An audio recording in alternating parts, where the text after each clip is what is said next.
football. It's personal between me and you, and I'm going to do you some serious harm, you big stiff idiot.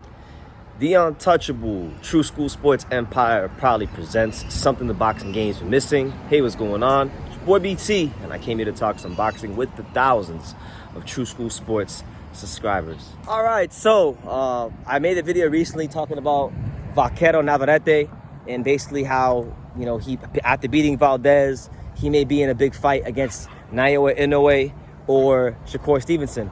But, you know, those things are a bit more unrealistic. Those things are a bit more of a long shot, and I was just, you know, thinking out loud, being an enthusiastic boxing fan. I wanted to talk about in this video for Navarrete something a lot more realistic, which is him versus the other champions at 130. You know, could those fights get made, and how he matches up with each champion, right? So when you look at the champions at 130 that he could possibly unify with, you got the likes of the Welsh Wizard, Joe Cordina, you got Hector Garcia, and you got O'Shaquie Foster. Those are his three options right there. Those are the three possibilities for him. Now, of that bunch, personally for me, I think the best matchup, the funnest fight would be him versus Joe Cordina. I think, you know, when you look at Joe Cordina, this is a fighter that coming to you from Wales, has a big amateur pedigree, got out to a bit of a slow start in the professionals, but then, you know, you've seen him. He's gotten big knockouts against. Got a big knockout against Kenichi Ogawa to win the world title. And then, you know, he defended the belt against, or not defended it, but won it back because, you know, they stripped him, and then Rock went off, became champion. So he did his thing, got it back. But I like that fight a lot because with Vaquero being such a high volume, a well-conditioned, unorthodox volume puncher, that's gonna really, I think, it's gonna really put Cordina in a position where, does he want to commit to shots, and can he get himself in a position to counter? Because it's very easy to say, oh, well, Navarrete is just going to make mistakes and you can counter him. But it's not, from what I can see, it's not as easy as you think it is. He's not as defensively irresponsible as you think. He doesn't get hit with as many big shots as you think. He's a smarter fighter that even I gave him credit for going into the Valdez fight and other fights of his. And, you know, it's time to put a little bit of respect on his boxing IQ.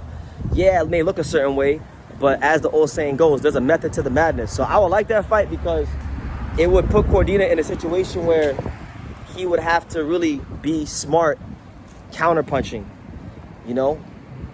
And for Navarrete, I think Cordina has that kind of pop and the kind of quickness to where if you're not careful, you wind up getting hurt. You wind up being in a bad situation. So to me, when I think about the best unification fights for him at that weight class, that's the fight I'm looking at. But you got other good champions as well. Now you got Hector Garcia. He's the WBA champion. He hasn't fought since the Tank fight. He's a PBC fighter. So I think out of all the champions, this might be the most unrealistic because, you know, they may have other plans for him. They may have plans for better plans for the division. But if the fight does come off, it's a good fight. You know, Hector Garcia can box. He can move. We've seen in the past with Chris Colbert that he has no problem getting on the front foot and, you know, like being that pressure fighter if you allow him to be. You see what I'm saying? So that'd be a good fight. The thing with him is Garcia, he's got Lamont Roach as the #1 contender. And then I know Otar Eranosyan just won an eliminator. So he may have a mandatory due very soon because he hasn't made a mandatory defense yet. I don't think so. I could be wrong, but I don't think he's made a mandatory defense.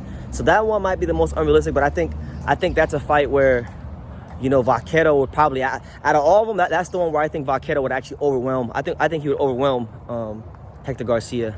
I don't think Hector Garcia has the pop or the boxing skills for 12 rounds to deal with what Navarrete brings to the table. So that'd be a good fight, a good little fight if it could come off.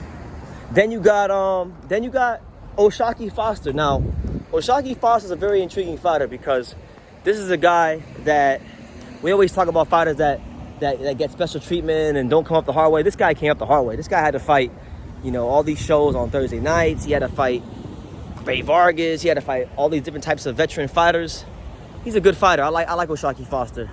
And the good thing about him right now, I don't know if it's a good thing, but it's a thing.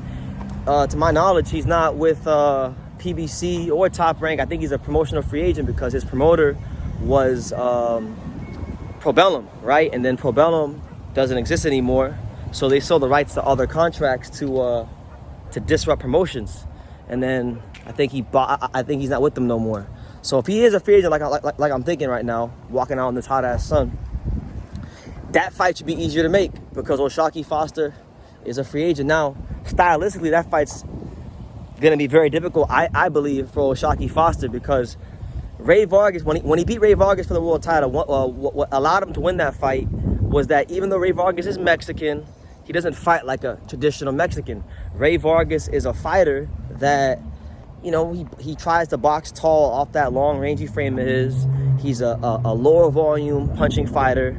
He's not a big puncher. So it allowed O'Shaquie Foster to use what I feel is his best attribute, which is his legs, to move around the ring and outpoint him. And O'Shaquie Foster was very clever about staying on the outside. He knew when to commit.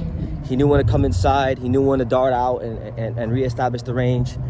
But again, when you're fighting a guy like Vaquero Navarrete, I don't know how long he's going to be able to do that against him. So I would favor Navarrete in that fight as well, just because of the fact that I even seen it in a couple of the moments where Vargas did push the pace.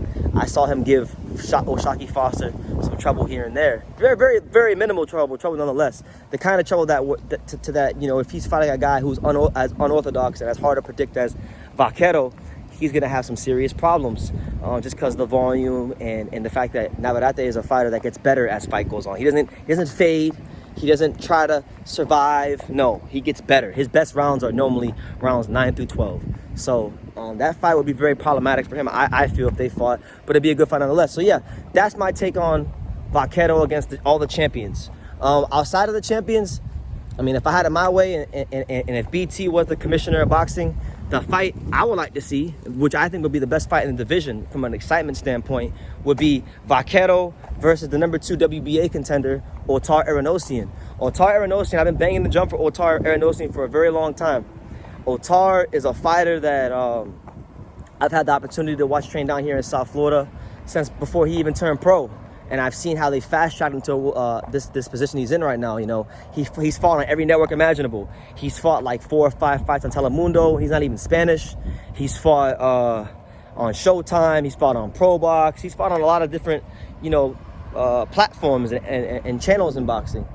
And his style is very fun to watch. I mean, if you had a chance to watch Otar against the former champion Roger Gutierrez when he stopped him, I mean, it was one of the best performances of the year.